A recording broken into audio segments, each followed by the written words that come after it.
So far, technology is our friend, and I'd like to welcome everyone today. Super excited to spend some time speaking with Gina Hardy, who is SVP at Tonal.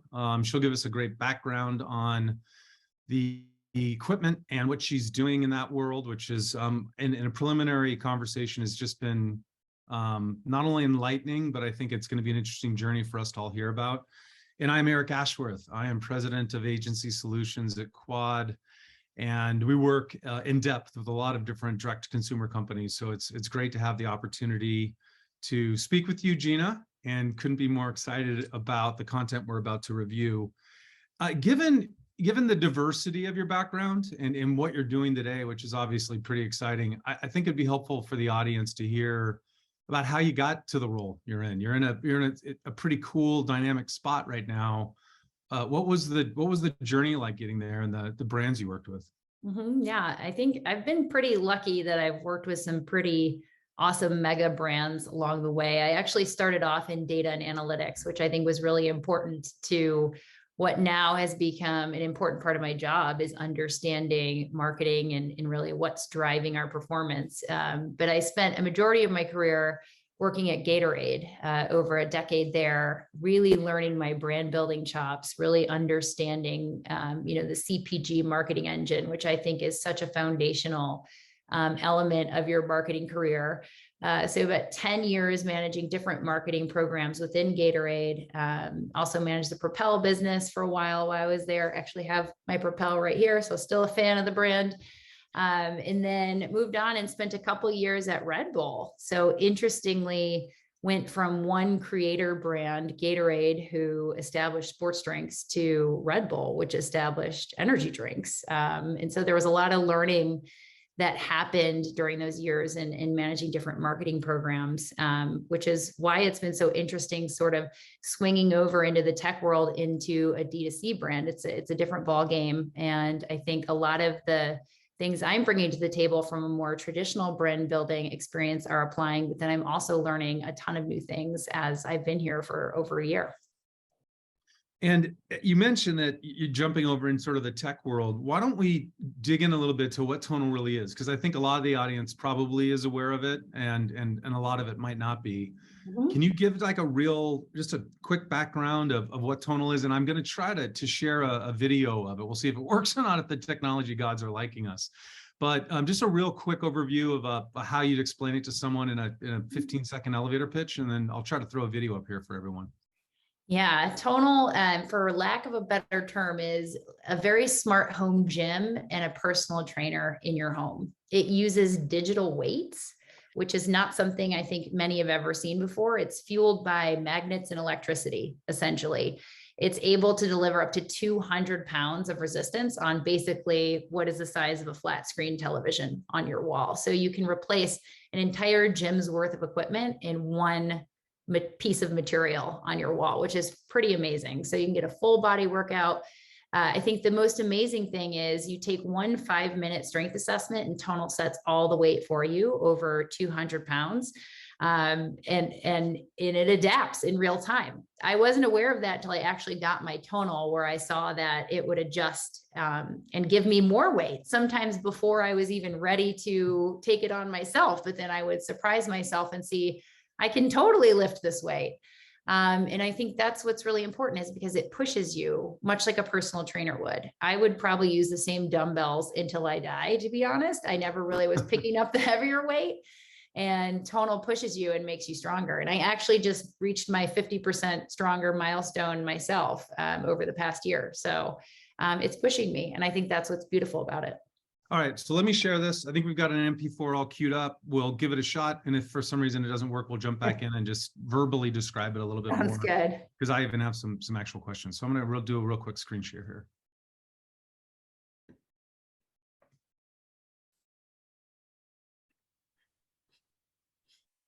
Gina, I'm looking at you if everything's going to play all right. What does the future of strength look like? It's a personal trainer that assesses your strength and adds weight as you progress. It's dynamic weight that adjusts for you in real time for a more efficient workout. And it's a roster of coaches that motivates you to get stronger, faster. The future is strength you can feel, and results you can see, and you can only experience it on Tonal. So the thing that I'm taking away from it, being a bit of a home gym guy myself, is this: it's really the concept around a different way to think of training, right? It's not just a replacement for the gym, but because of the technology that you've embedded and the way that you guys coordinate that with workouts and almost a different way of reestablishing personal goals, you've essentially created a whole new perspective on what working out and being fit means. At least that's what it feels like. I'd say that's right. The AI component of it is pretty bananas if you think about it. I mean, the fact that when I now look at weight racks and I think how Tonal is revolutionizing that exact thing, it can replace all of that. And so I think the progress tracking is important. You know, you can see yourself getting stronger. And I don't even think that's something a personal trainer can necessarily offer. You can't tell you you've gotten 50% stronger necessarily. Right. So, and I think that is part of the challenge. And one thing that I thought was really exciting joining Tonal was, as a marketer, we were often under delivering. People would get Tonal and say, this is way better than I thought it was going to be. And usually sometimes as a marketer, you're over promising. And I think we have the challenge of trying to bottle up in a very short amount of time the magic of this product. And it's not like anything you've ever seen or used before. And so therein lies the challenge. Yeah. And one of the things that we are consistent in speaking to our DTC clients about is you've got to keep everything simple, right? Both the messaging, the engagement, the product experience, the benefit set, the RTBs, all of it has got to be simple. And I think the way that you have done that thematically, from the messaging, even the product itself, you have one right behind you. Can you possibly share that, or is that going to get blurred out? Right. So for all the audience, like, look how simple that is. It's actually an elegant, almost piece of art that within, I don't know, a couple of seconds transforms into a very high tech, a new way to think about working out and physical fitness. So the simpleness of it sort of threads through, and it's definitely one of the themes that we talk to all the DTC companies about. And if you watch, at least I feel, if you look at the ones that have been able to find success extremely quickly, it's been about really simplifying a lot of the traditional marketing elements, because it's a more complex channel to sell through. And can we talk about that for a second? I get when you've got a physical product that people are familiar with. So you've got Allbirds, which is a different take on shoes, right? Or you've got Dollar Shave Club, which is a different take on razor blades. So it's the concept of a product that people currently understand, just reformatted in a way that the benefit set makes it interesting. So people are going to give it a trial and hopefully they get repeat. Walk us through how you have a product that is not only a complement or similar to what people have historically done, but you're basically graduating in a new area of benefit for consumers. And then you had the tough task of really trying to accelerate the sell of it into the last 2 years, which of course everyone's kind of cocooning, which could have been really helpful, but might have been detrimental. So can you walk us through how you've been positioning the brand and marketing it over the last couple of years, and dealing with the challenges of communicating something that I would imagine people want to feel and touch before they purchase? Yeah, there's a number of different challenges that we face. One is we are a very high involvement purchase. You know, in my days of Gatorade, you only had about $1.50 to lose. You would try out a new flavor. It was easier to get trial. When you talk about a high involvement purchase like Tonal, there's a lot more involvement there. There's a lot more touch points that people have along the way to make that decision. And that is why we spend so much time thinking about not only the push, but the pull.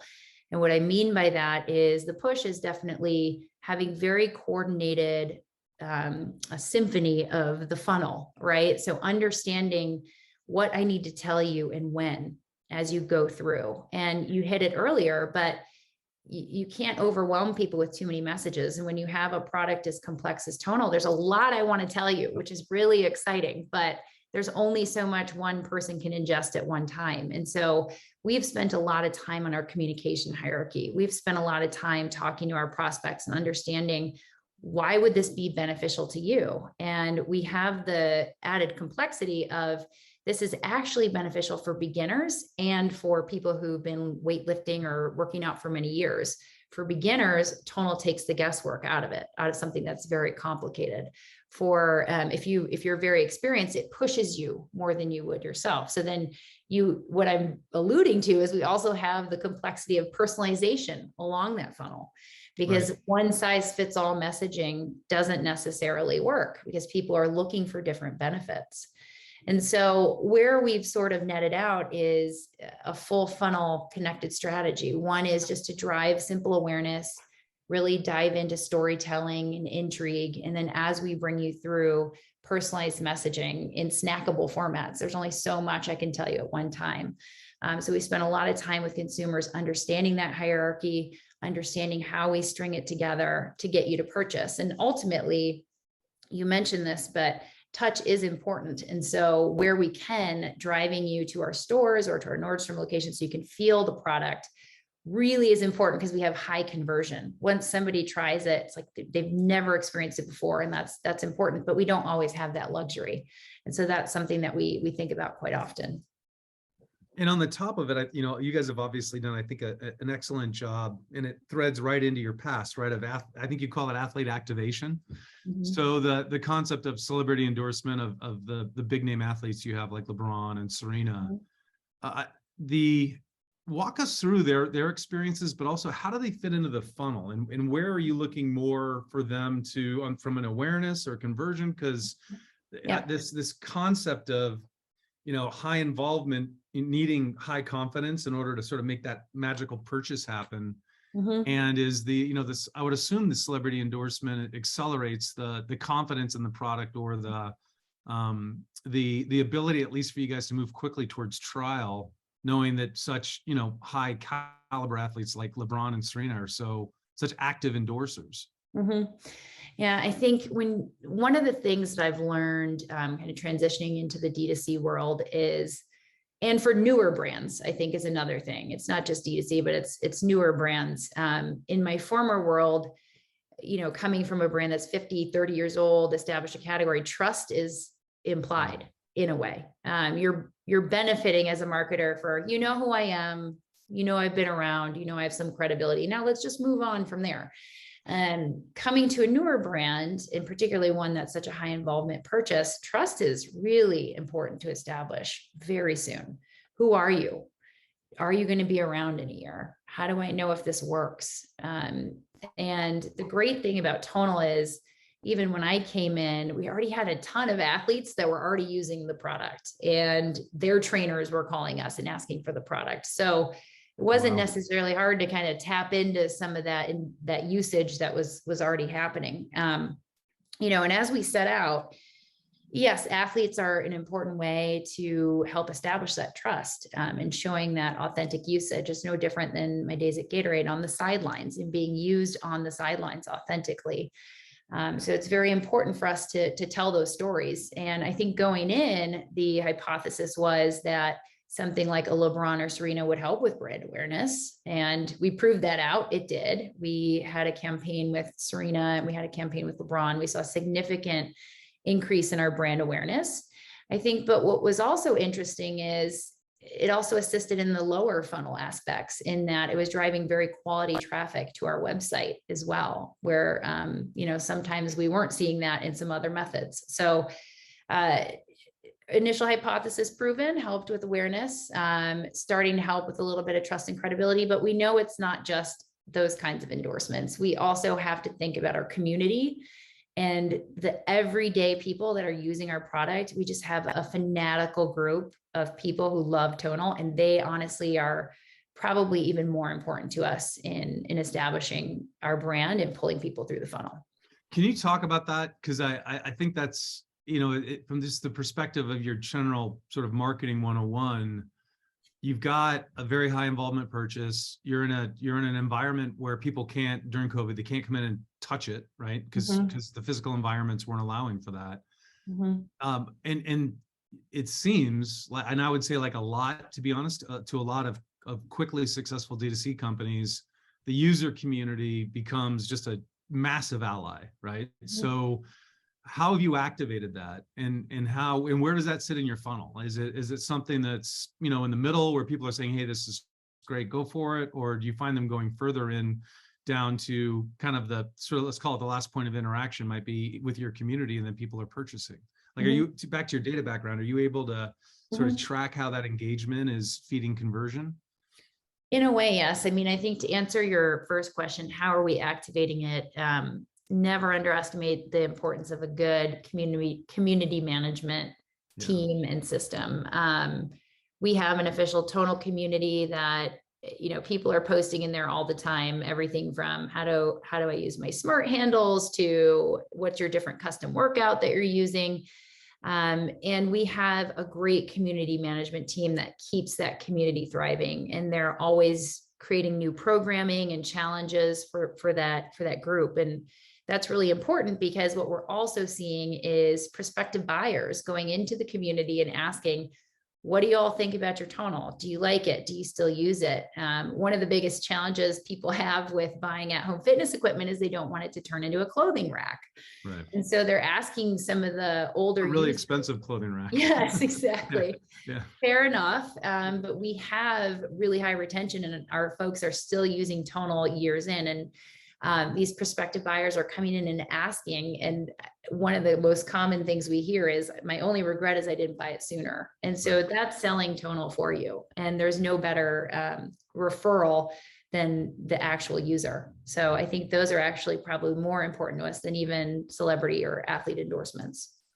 And how, we didn't talk about this in our earlier conversation, but what are you guys doing around the customer engagement and content and the evolution of your engagement with the customers through the content and the programming? Are you expecting, is there a roadmap for new workout regimes, or doing programs that go beyond the physical equipment of Tonal? Where do you see that evolving to over the next 2, 3, 4 years? Because I would imagine that's hypercritical in keeping your user base engaged, which of course then feeds your member community.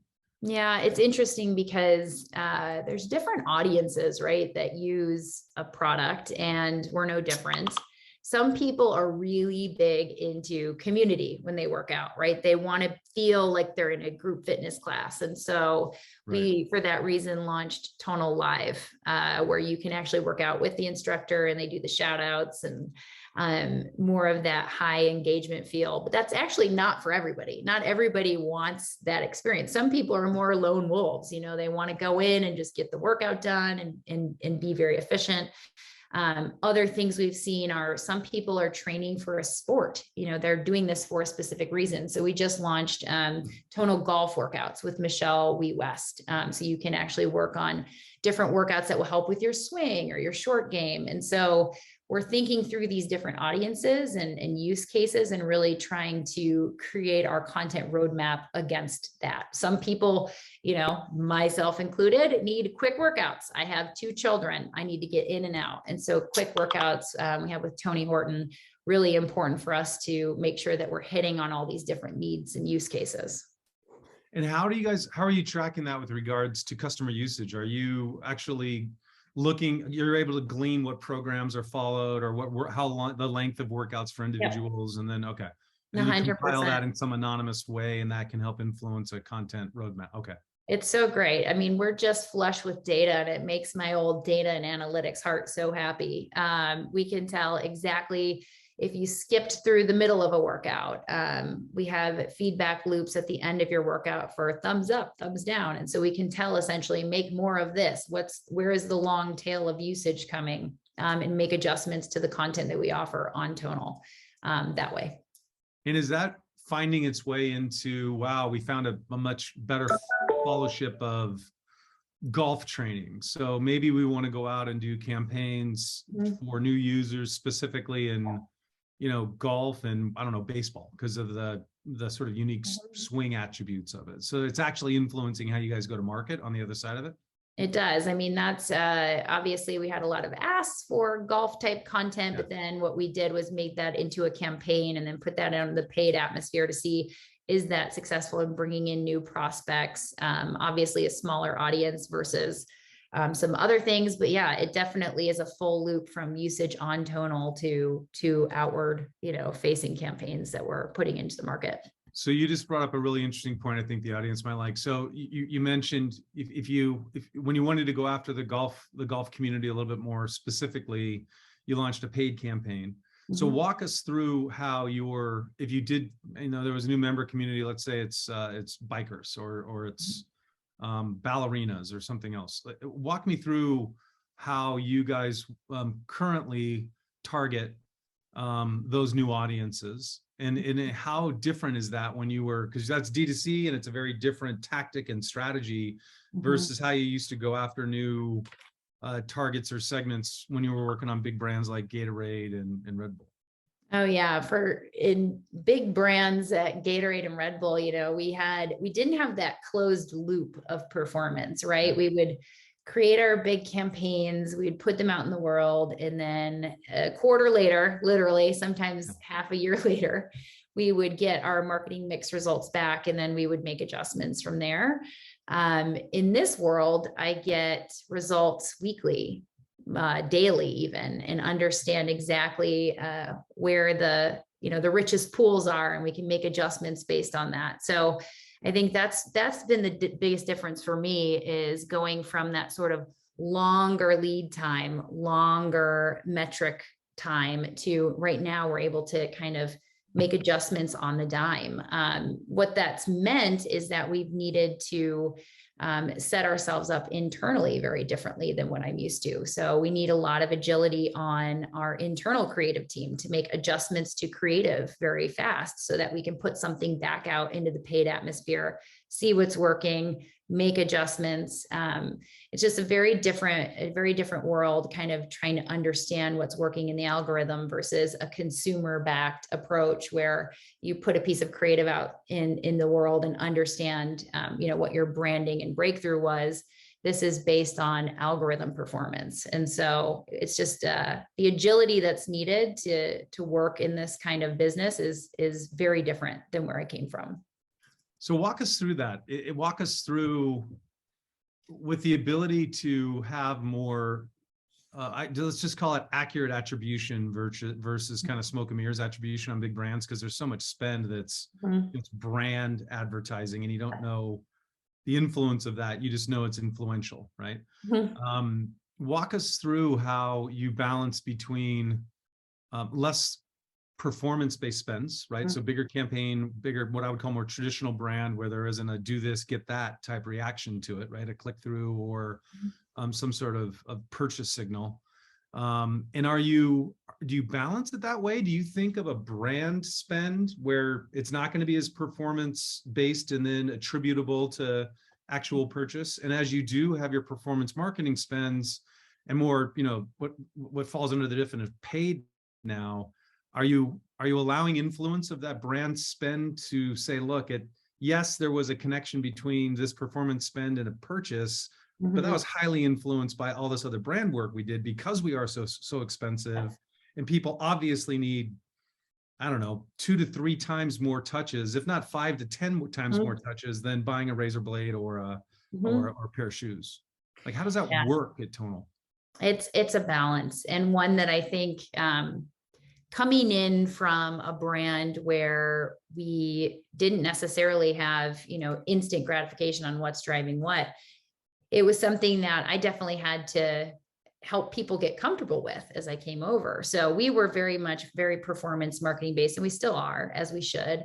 But during my time here, we also made some big bets on things like linear television. And so we had a campaign with LeBron James that we put out on linear. We aired it during the Lakers game when he was playing, and actually it crashed our website, which is not great. We had to make some adjustments on the back end based on that. But I think what that showed, some of the folks on this end, is that you can get direct response from things like linear television. And so, but obviously there's a balance there. And so we're running a very balanced media mix at the moment, where we have tried some of the more traditional levers, you just have to essentially try and rethink your attribution model and how long you allow action to take, because it's not instantaneous necessarily.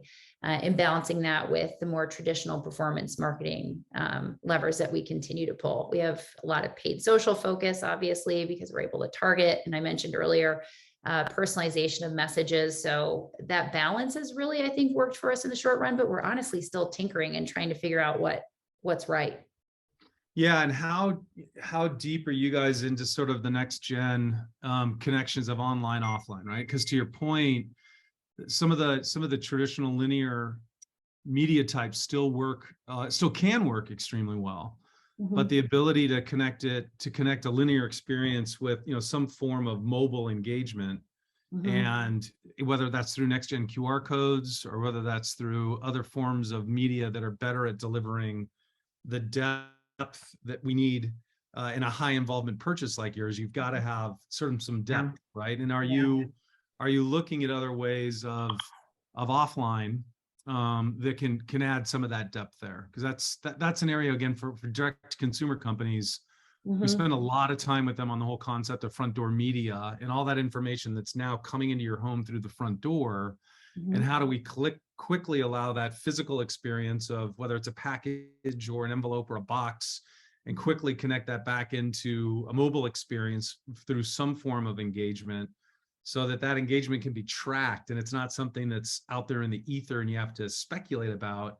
But as soon as we can get people to actually engage their mobile device with an offline experience, you get another level of connection that you can dig into pretty quickly. Do you find you're leaning in on that because you have so much content you need to deliver, or are you just hoping people go to the URL and they can get it all there? I'd say so. I mean, everything is omni-channel for us these days. And that includes, the digital experience, that includes the non-digital experience, that includes actual physical touch as well. And so, as I mentioned earlier, Tonal is something you need to physically touch. And so we have to connect that, understand the consumer journey and where, what are the different points of influence along the way, because not necessarily every point isn't necessarily the same. Like a referral from your friend has a lot bigger weight than potentially looking at a paid social ad, but that plays an important role. And so what we're finding is that in prospecting, those paid touches are very important, but then we sort of need to take it offline in a way. And so that's where things like our community and looking at community events and trying to do retail events and bringing people into the real world are very important, particularly for brands like ours that you need to touch, feel, see. It's not like something anybody's ever seen before. It's kind of like being the Tesla of fitness, right? So it's hard to describe until you see it. And so marrying all those things together, really important. And then of course, CRM, making sure that we continue to give you messages pre and post purchase, right, are very important for us. So it makes this coordinated symphony very important along the way on both the pre and post purchase side.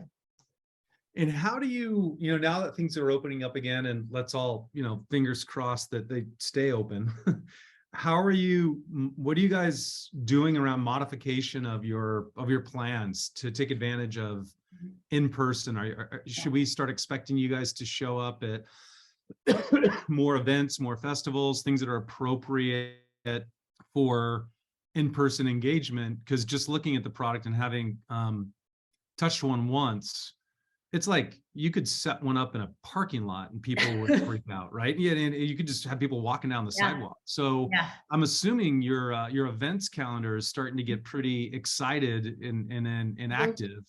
And then if you don't mind me asking, and share this if you're comfortable, please don't if you're not, but what are you going to move away from in order to fund it, right? Because normally it's, if you're going to do this, you're going to do less of that. So where are you in the sort of activation side of it? Where can everyone expect to see you guys pop up? And then how are you paying for it? Yeah, so I think your inclination is correct in that that's our next focus, is bringing real life events. Experiential, I know, has been on the back burner for many for the last couple of years due to COVID. which is a shame. I know, having worked in fitness before, the fitness community is definitely a ground up community. It's Totally. one where, you think about boutique fitness. It's one where just people love to circle around that, and these tribes kind of form around it. And we're no different. And so you can see from us coming forward, yes, that's definitely a focus for us: events, experiential, either in our stores or outside. And then how do we fund something like that? I've done this before. I've made a concerted effort to take things out of maybe paid advertising and put those into the high touch areas. And that's important because for us, we have really high conversion once you try the product. Yeah. So it's worth it. Totally. So if we have to make those hard decisions, those are the kinds of decisions that we're looking at. But I'm just glad that the world is somewhat opening back up again, and we have the opportunity to get back out there. Well, and again, in a case like yours, high discretion normally brings along high involvement and then a high comfort level of people engaging and giving information, and then allowing you to track back to, okay, this person probably saw this paid ad and engaged with us. Then we found them at the mobile at the event. And then there was a couple more touches before they converted. So that's the one, the higher you go up the involvement spectrum, successful brands are capable of just gathering and gleaning those engagements and measuring them more specifically than, to your point earlier, if it's $1.50, well, I guess it's not anymore. It's probably like $2.50 or $2.25. I don't know with inflation. I'm not sure. Yeah. Yeah. But they're not going to be giving you their mobile number and wanting to get involved in the community. Because I think, one of the elements you mentioned earlier around privatization, one of the things that we're finding is that when you do have these active communities and you have very solid brands with a real RTB and that are about more than making money, right? They're about building communities that thrive, that the privacy concerns tend to wane a little bit. As long as those companies aren't obviously reselling the personal information, people are more than willing to give information into the communities if they continue to receive an appropriate amount of benefit from that engagement. And I would expect / hope that you guys are getting that out of your communities. It certainly sounds like it. And that's kind of a cheat for you on the marketing side, is that once people see it, it's like, okay, I want to know what's going on here. Here's my information, make sure I get the latest stuff if I haven't made a purchase that could influence me to make a purchase. Yeah, it is a cheat, but I'll take it. Yeah, exactly. It is. Well, it's why you're there, right? If you didn't appreciate the product, a marketer like you wouldn't go to a company like that. So it's true. No, it's true. And I think, our community is really important, but yeah, that is sort of the interesting piece on the D2C side, is the importance of data, capturing that data, but most importantly, giving a value exchange for it. And that's something we talk about quite a bit here. What is that value exchange that I can give you as a brand to make you want to engage with us? And I think we have a lot to offer in terms of taking the guesswork out of something that's really complicated and really hard. But it's definitely a focus for us.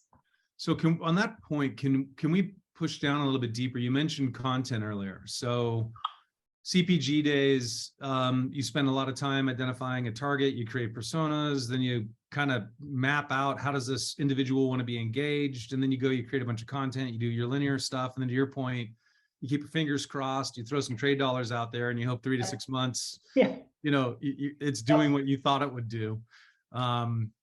And walk me through, you mentioned you have teams that are doing content now. So, I would imagine you had a big bevy of agencies on the big brand side, the CPG and Red Bull side, or excuse me, the Gatorade and Red Bull side. Are you keeping more, it sounds like you're keeping more content close to home, which we're finding with almost all D2Cs. And where do you start looking to agency services or third parties to execute? So how have you shifted your content production and then placement models now that you're, off big brand and into D2C? Yeah. So we still utilize agencies for, our big brand storytelling moments, something like our LeBron James campaign. More of the linear type, traditional big media stuff. Okay. Exactly. Things that I'm very comfortable with from my old days. We still utilize agency partners for that, but On the more performance marketing side, a lot of that has to be done internally because it has to be so agile, and you have to change on a dime essentially. And you're almost like a scientist. I feel like a scientist, and I love it because it speaks to my art and love for art and science. And you're running experiments. When you have something that's as complicated to describe as tonal, you don't necessarily nail the first time exactly what right is, right? You're like, I think this is a good way to describe it, or I think this is a good way to show it. And there's a lot of different experimentation you have to do in show me versus tell me. And so you need that agility internally to sort of try a new way of showing something or telling something, put it out there, immediately getting a feedback loop and immediately trying another experiment. And so I find that part really fun. Maybe it's more mad scientist than it is marketer, but that's what's needed. It's much more agile. There's a lot more data involved, as I mentioned, and it happens a lot quicker than our 6-month, marketing mix model timeline. Yeah, so you're using content response is almost like an immediate A/B test, right? So you're essentially floating different creatives, and whatever creative gets the best reaction, then that's what you're going to push to a bigger spend. Yep, that's correct. Yep, learning from it, trying to reverse engineer why it maybe performed better. Iterating, a lot of iterating, but it requires just a lot more agility than some of the traditional agency model will allow you. Yeah, and done properly, it's just a far more efficient way to test creative than how creative was tested historically. It's just because you actually know if it's working or not, versus even if you're testing through online focus groups or forums, you've still got a speculation of if it's going to work or not. You actually know if it's working or not. Right. Exactly. Yeah. It dates me a little bit, but way back in the day, one of my agencies, we were responsible for those horrible pop-up ads. I don't even know if any people on the call know about pop-up ads, but we used to have them before you could dial in. And it was exactly the same thing. We'd run 5 to 6 different iterations of the same campaign across the nation, and whichever one had the best results in the morning, that's the one we kept running for the next 3 or 4 days, and then we'd move on. And it essentially, it works. Mm-hmm. We touched on this. What's the biggest surprise for you coming over from the brands into DTC? If there was 1 or 2 things you would tell folks that are listening in that are on the big consumer packaged goods world on some of the big brands, what were you expecting that, I don't want to say didn't happen, but what did you assume versus reality, and what are kind of the 2 or 3 learnings that were surprising to you when you got into your role at Tonal? Because Tonal was your first non-big brand job, right? Mm-hmm. Correct. Yeah. I mean, besides my time in data and analytics, I've worked on mega brands. And I think one of the really great things that I found is that the brand building experience that you get from, like a CPG sort of brand is foundational. Coming over here, the things that I can bring to the table, and anyone looking to make that leap can bring, is your experience in brand building that soul. When you're building a brand, I say this all the time, it's like a person that you know really well. You know what they sound like, what they would do, what they would wear. And that's something that humanizing a piece of technology that is revolutionary but needs a soul is really, really fun and really cool to do. And so I think for folks with a more traditional background like that, that's what you bring. But then on the flip side, what you have to be comfortable with, or what you learn, is that you have to relinquish a little bit of control of that. The things that work aren't necessarily the things you hypothesized and predicted. Looking and seeing what kind of creative works in a performance marketing lens is very different than the process I would go through at a Gatorade, where you brief an agency and they would come up with this beautiful film. And so relinquishing some of that control, and it is something that you have to get comfortable with. But again, you get all that delicious data. So I think that part has been okay for me. Well, and it's again, that's that give take, right? you're losing the access to the gigantic budgets, and to your point, kind of the fostered a brand that you were able to see on the big brands, but you've got a smaller, more nascent one you got to develop, but you have far richer data than certainly Gatorade or anyone else had when those brands were getting started. So I'm a fan. I hate that you guys have to give up control of this conversation now. Oh, it was terrific.